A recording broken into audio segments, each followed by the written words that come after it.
This is the IBJ Podcast for the week of May 9th, 2022, brought to you by Taft. I'm your host, Mason King. Welcome back to the podcast, everybody. May is Mental Health Month, and while this week's podcast isn't specifically about mental health, it is about keeping your head. Yet for something that is so quantitative, it's hard to find something that provokes more emotion than money. I am willing to admit that when I am feeling down or feeling vulnerable, I like to look up my 401k balance. After 30 years of saving, seeing a fairly healthy balance makes me feel more grounded and, mildly euphoric. By the same token, nothing can make you feel as exposed and hopeless, and frankly, even shameful, than losing a lot of money. And it could be for any reason. It could be the result of bad investments. It could be the result of a divorce or a long illness. It could be due simply to the wild gyrations of the stock market. We've had two major recessions in the last 14 years with 40-ish plus percent drops in the stock market. For folks who are close to retirement, that is terrifying. And it begs the question, if you are close-ish to retirement and you experience a financial crisis or lose a good deal of the financial worth that you expected to have, how do you persevere? How do you get yourself back on track and salvage a relatively comfortable retirement from that shortfall? Or what if you just woke up one day and realized you had forgotten to save for retirement? One thing is for sure, there is no value in panicking or despairing. You can work through it. There's a safe path you can take. In the latest issue of IBJ, financial advice columnist Pete the Planner shares a letter from a reader who, for undisclosed reasons, has spent a great deal of the money that they made through a successful business. And it's evident that this person has hit an emotional low. Pete addresses the dangers of linking your self-worth to your financial worth. And I wanted to pick up on that thread for the podcast, while also providing steps for stabilizing and buttressing your finances after a big loss. I brought in Pete for his expertise. Here's our conversation.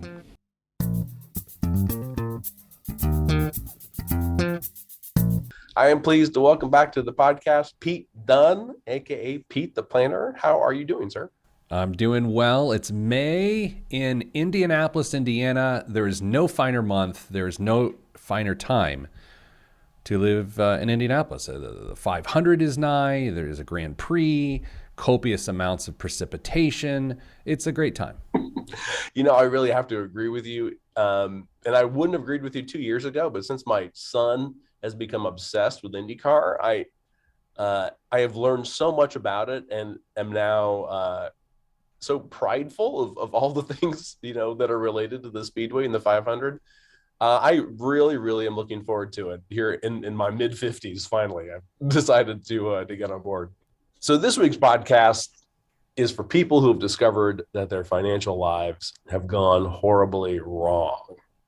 Now, this could mean people who invested a lot of money in something, the stock market, real estate, or a business, and then lost it. This could mean someone who's gone through a divorce and no longer has a nest egg that they anticipated. It could be somebody with unexpected medical bills that put a big dent in their savings. It could be someone who simply did a terrible job saving money for retirement and got to the age of 54 and was like, what? So the message that I hope we can provide for these folks is all hope is not lost. There are ways to stabilize and buttress your finances. And we'll have some practical advice. But I was really struck in your column this week about how you focused on the mental and emotional repercussions of finding yourself in a deep financial hole. Yeah, it is one of those things in the last 20 years of being in the financial world that sticks with me. And here's my disclaimer for the day. I don't think I'll get choked up talking about this, but there's so many stories that I've seen over the years that as I start to think about them, they're frankly breathtaking in how emotional they can be. So my grandfather was a crier. So if I cry on your podcast, you better win some sort of Indiana Media Award for this thing. So let's start here. financial lives are not binary. There is not success and failure. And what's tough about that is that's what we all assume. We all assume you're either successful financially or you are not.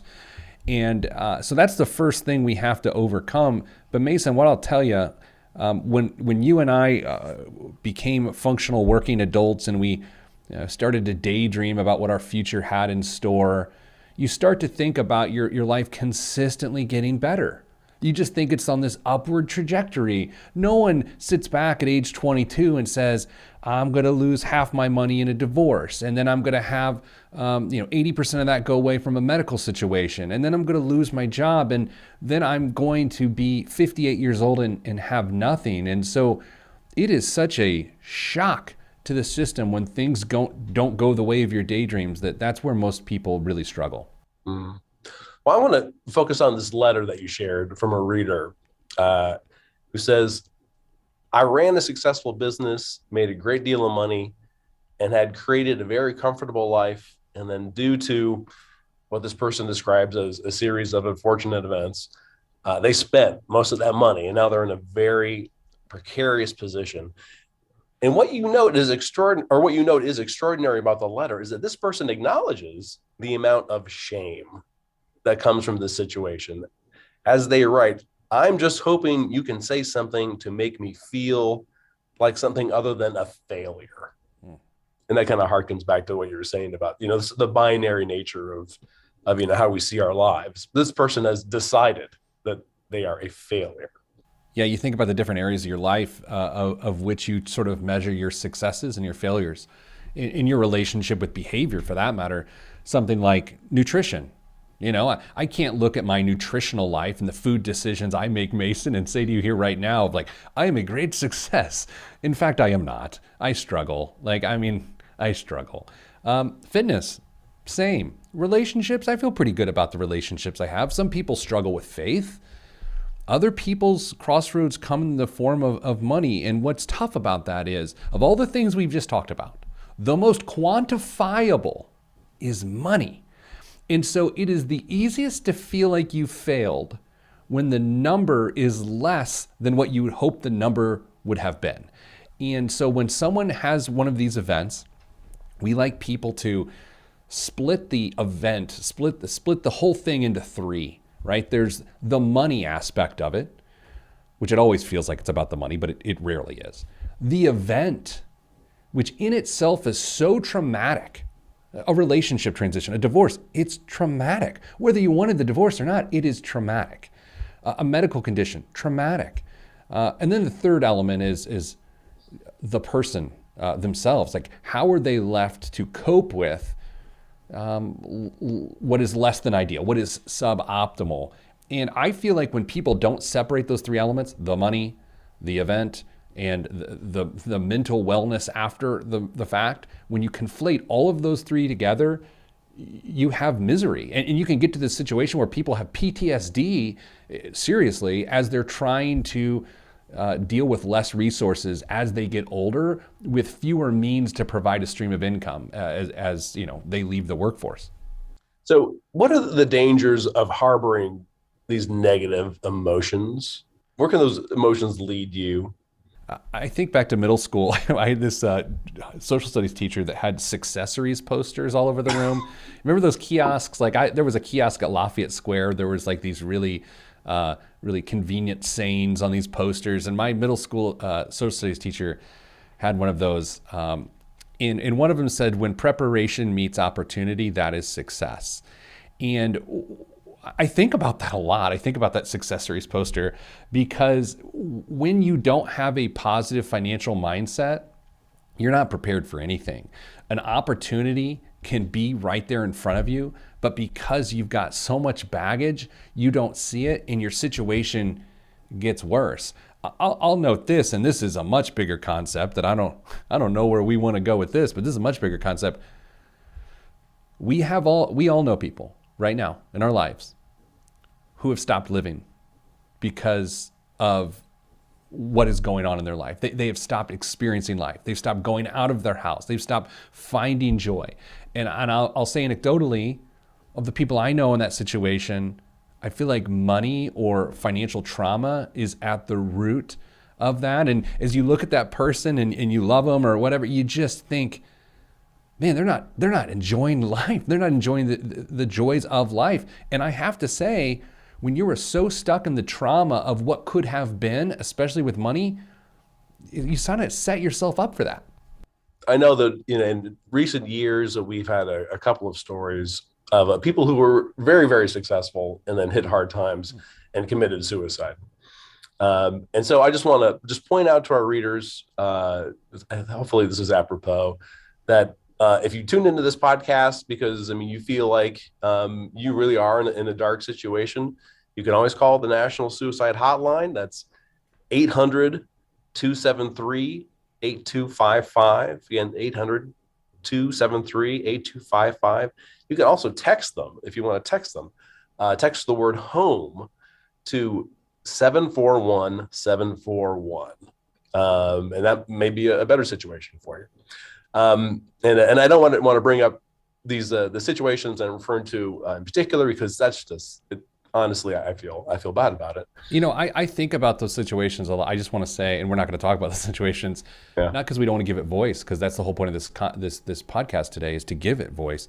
But I think about some very specific and remarkable stories within our community in the last 20 years, and what you've just said have happened. I think about those because that's the tone of today. And you mentioned the crisis support line.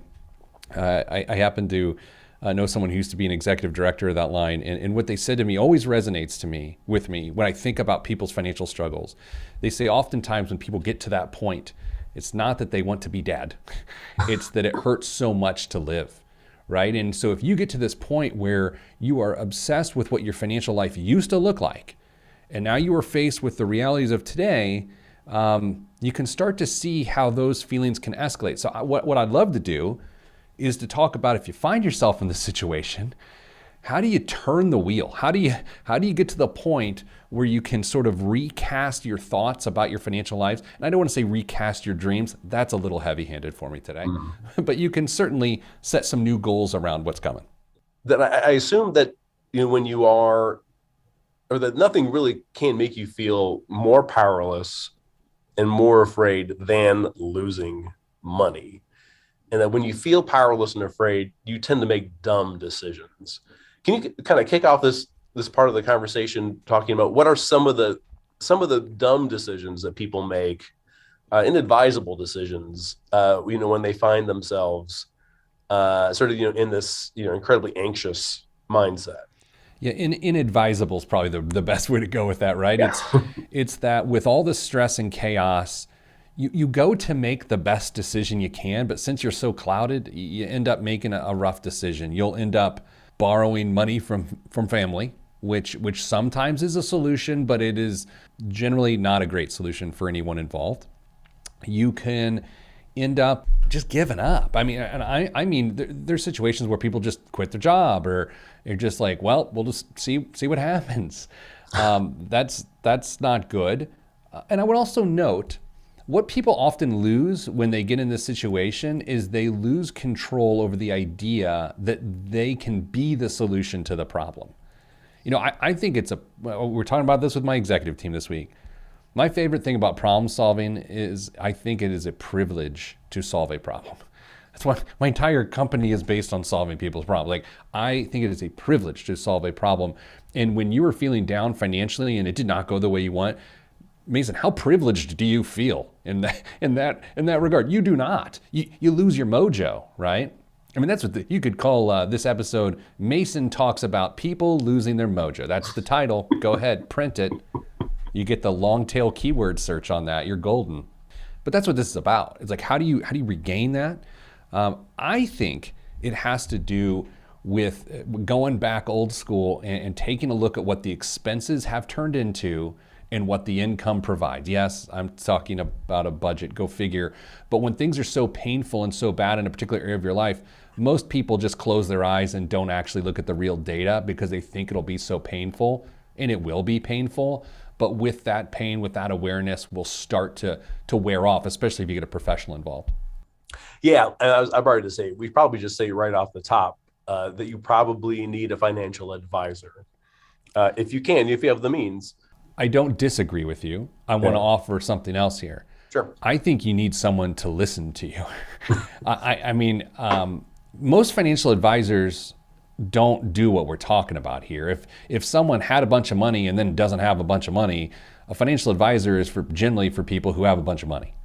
So that is the hole in our industry, is that if you're struggling, don't go to the person who generally helps people who have millions of dollars. That actually doesn't make a lot of sense. So you could go to a trusted friend or family member, go to the best listener you know, because what we're really trying to talk about here is getting your feelings out, getting them out so they don't build up. And then number two, just putting together some practical steps of what is next. I think what was really common, I saw a few years ago, this is post-Great Recession. Was that what it's called, right? The Great Recession, 08, 09, right? Yeah, 08, 09, yeah. Okay. Post-Great Recession. As opposed to the recession we just went through more recently.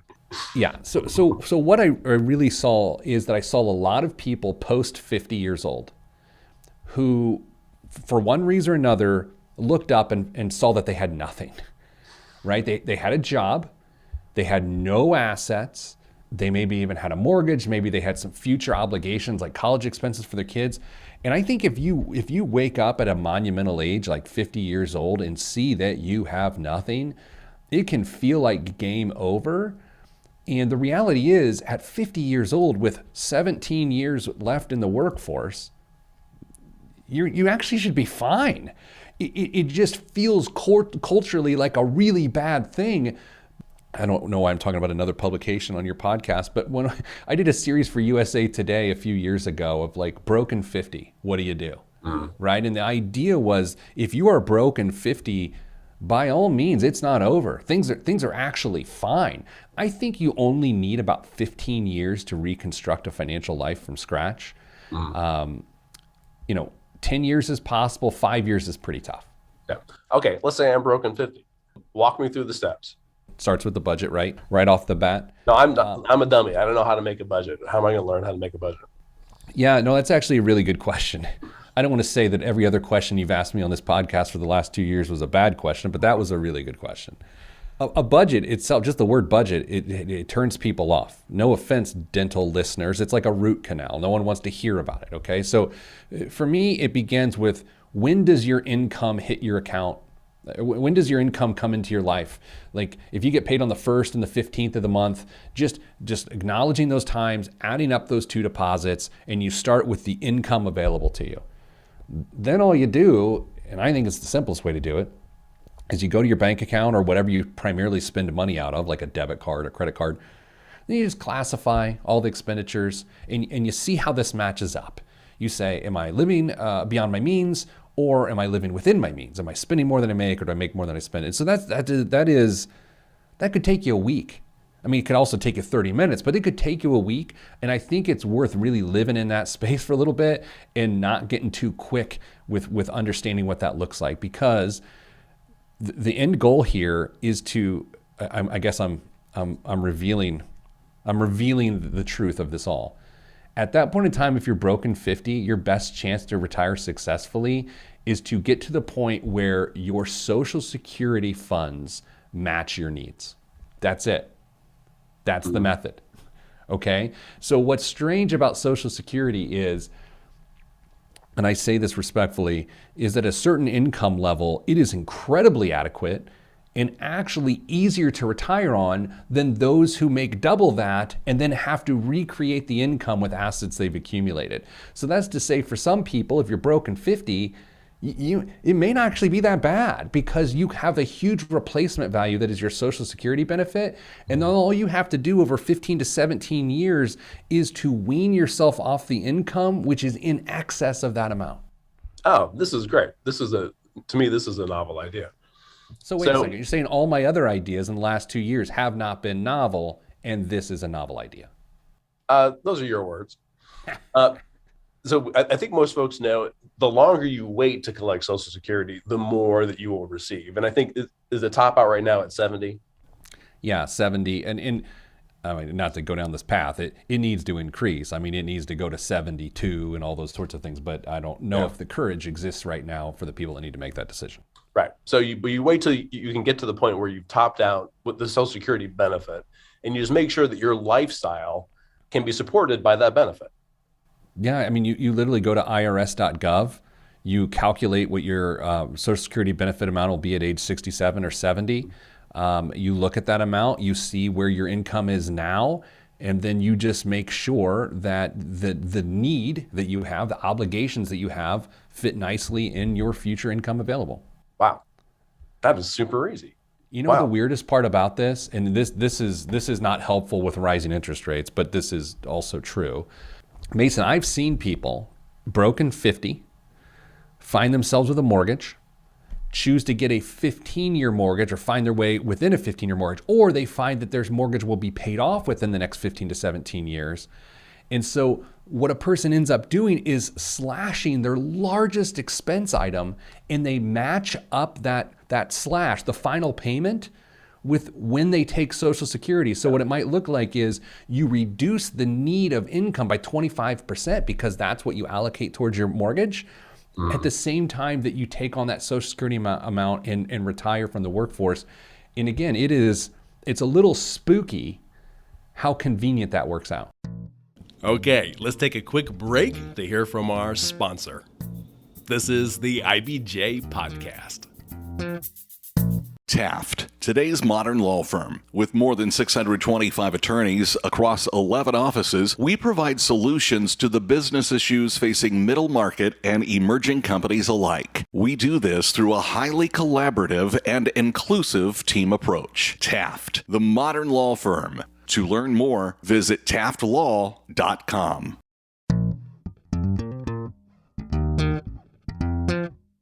All right, we're back with this week's edition of the IBJ Podcast and our discussion with Pete the Planner about surviving financial crises. I want to ask about the advice that I think we've talked about before, and I see really just constantly replenishing your emergency fund. Is that second thing that I should do once I get this budget thing figured out?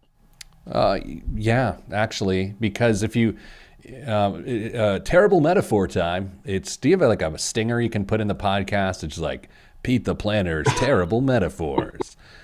Let's say you're going on a family vacation and you're going down the road. You would not leave without a spare tire in your trunk, would you? I mean, it wouldn't even make any sense. It'd be ridiculous to go on a long journey without a spare tire. And emergency fund is a spare tire. It is there to have your back in a terrible situation. It prevents you from going into debt. It gives you a little bit of confidence. It gives you a goal to shoot for. An emergency fund is like this thing that people underestimate the power of. And I know that because they're constantly thinking, well, how can I get a better interest rate on my savings account? It's like you're missing the point.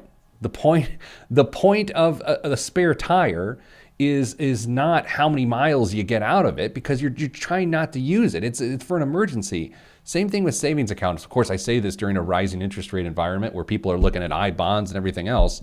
I would just say that people underestimate the true mental power of an emergency fund. You know, I was looking at some of the news stories about the Fed pushing up interest rates, I think, by a half point. And there's some story, maybe an Associated Press story, that was enthusing that we could get to the point where, savings accounts could pay 2%. I'm like, oh, golly. The biggest takeaway there for me is the verb enthusing. Yeah. I was pretty excited about that deployment. Yeah. So I looked at my current emergency fund, and then I multiplied that by 2%. And I discovered that, I probably might not be worth trying to invest that in treasury bonds or whatever is available out there if I'm not going to get 2%. So once a person has an emergency fund and they get 2% because of rising interest rates, and they happen to have read the same article that you did, at that point in time, it's really about identifying the obligations in your life that are time sensitive. So that's to say, some obligations go away, like a car payment, a medical bill, a mortgage, college payments, also called student loans for people who randomly call them college payments. I don't know. And so you identify those and you start to match them up. You say, okay, when does this go away? Like, when is this obligation completely out of my hair? So that's an important step, because if you're looking for momentum, like true sort of, I would almost call it spiritual momentum, where you were downtrodden, like you are broken, sad, and you're trying to build your confidence. It's those points to say, just another couple years, April of 2024, I'll be good to go. Like, Mason, that matters so much when you're trying to rebuild your confidence. You're trying to find your mojo. You have to know when things will get better, because what happens when you're in financial chaos is that you don't see the light at the end of the tunnel. You just can't see it. You can't even, you can't conceive of the fact that you're gonna at some point feel better than you feel right now about your money. And that is a choking feeling. So real quick, when folks are aiming for an emergency fund, is there a simple equation that we can give them for how much they need? Once you've calculated your expenses, your monthly expenses and your budget, the goal should be 3 months of that set aside. Now, once you've achieved that, and once you've got a little bit more stability and you're heading towards retirement, it really should try to climb towards 6 months to a year. But giving that guidance overwhelms people. Like, we're talking about people picking up the pieces here. And I also haven't said this today, and I want to make sure we get this out. We're not talking about income here today in terms of this is a big problem for people that make X number of dollars versus people who make X number of dollars.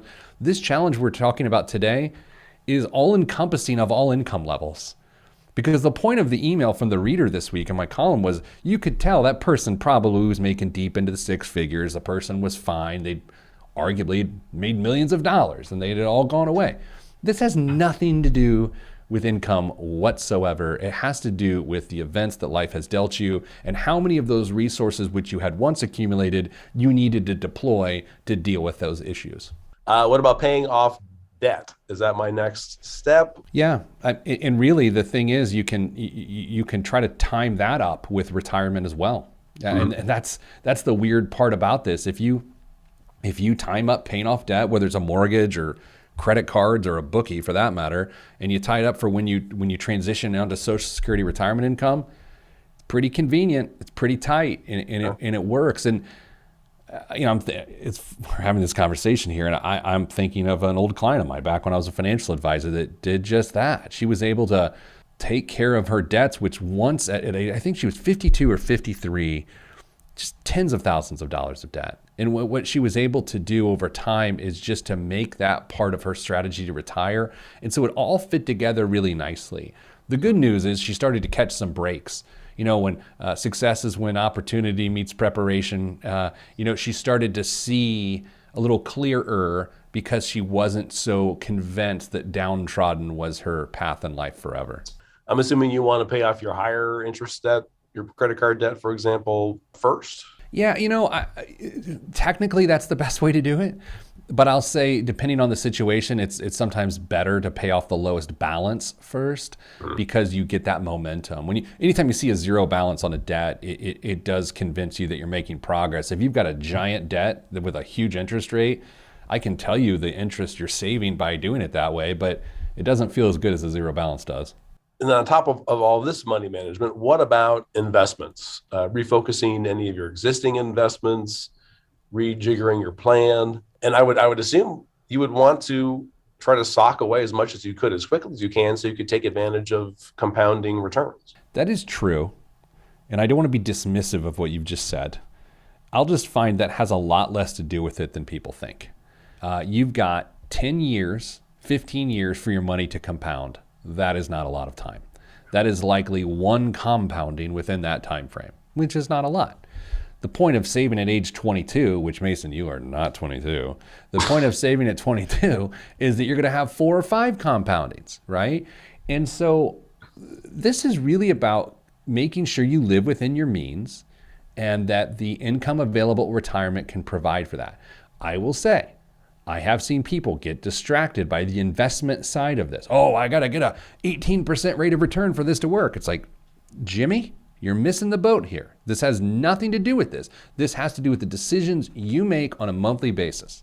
Fascinating. Yeah, that was my next question. I assumed that people would be tempted to try some kind of high risk, high return strategy to get back up to level as quickly as possible. I feel like I'm due to give my monthly, don't just invest in cryptocurrency and think that's your way to solve the problem.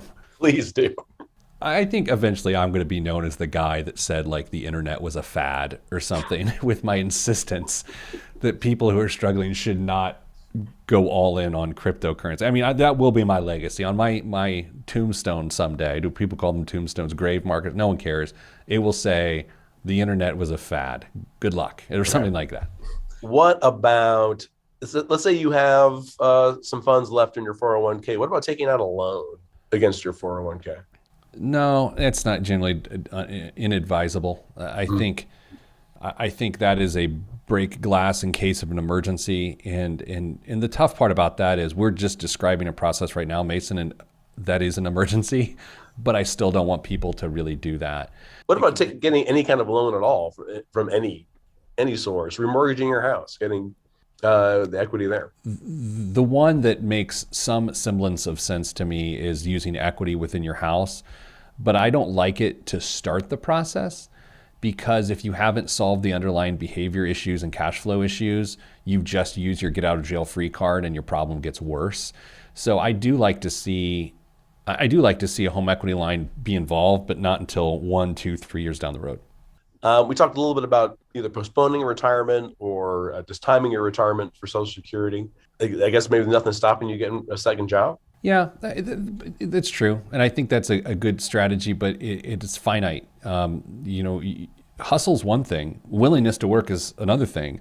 Ability to work, that your health holds up is a whole other thing. And if your plan means that you need to work to earn $600 additional a month to supplement your income, the second you can't work, your plan falls apart because you don't have that $600 a month to supplement your income. So I find when people get a second job the wrong way, whether they're a younger person trying to pay off debt or an older person trying to supplement their retirement income, it can actually make the problem worse. Because we're talking about this person who wrote you an email, this person was a business owner. And let's say you find yourself in dire financial straits. Should you focus on saving the business first or saving yourself first? Always saving yourself first.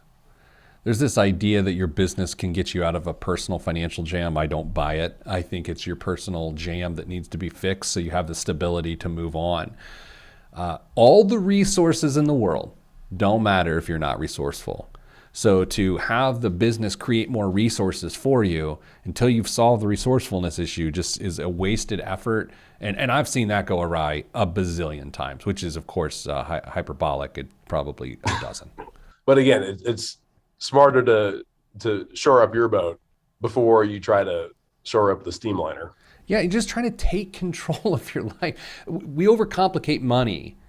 It's just a resource. It's just a resource. And if you view it as a resource, just as you view time and brain power for that matter, and attention, which I also think is a resource of what you give your attention to, it sort of makes it a little bit easier. I think we're just so intimidated by money because we once had it, now we don't. It's a resource. Well, this is great. Great advice. And hopefully I will not ever need it. Hey, if you do, it doesn't mean anything's gone wrong. It's just, it happens. It just happens. And the same way we don't demonize people talking about mental health, I don't think we should demonize people who've found themselves in hard financial times. For some reason, I don't want to say goodbye. Well, I will. So thanks so much for having me, Mason. It's always good to talk. Thank you.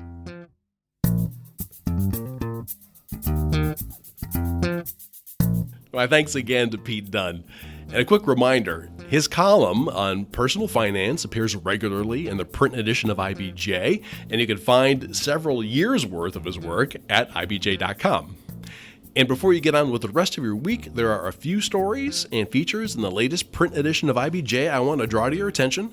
First up, a long-planned $92 million mixed-use redevelopment project is taking shape on a 19-acre site in downtown Greenwood, starting with a city-owned sports field house. Susan Orr outlines the strategy behind the Madison and reinvigorating Greenwood's core. Also in this week's issue, John Russell has all the details about Eli Lilly and Company's new weight loss drug, tirzepatide, which has performed spectacularly well in clinical trials and could boost Lilly's top line by $5 billion per year. And Leslie Benia-Muniz examines how a 13-member state task force plans to address Indiana's affordable housing shortage, in large part by rethinking regulations that builders and critics say drive up construction costs. Again, you can find these stories in the latest print edition of IBJ or online at ibj.com. I will say it is quite a bit easier to access all of the latest local news about business and politics and all of IBJ's data on Central Indiana's business community and economy if you're a subscriber.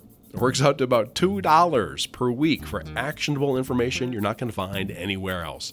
Just go to ibj.com, click on that subscribe button.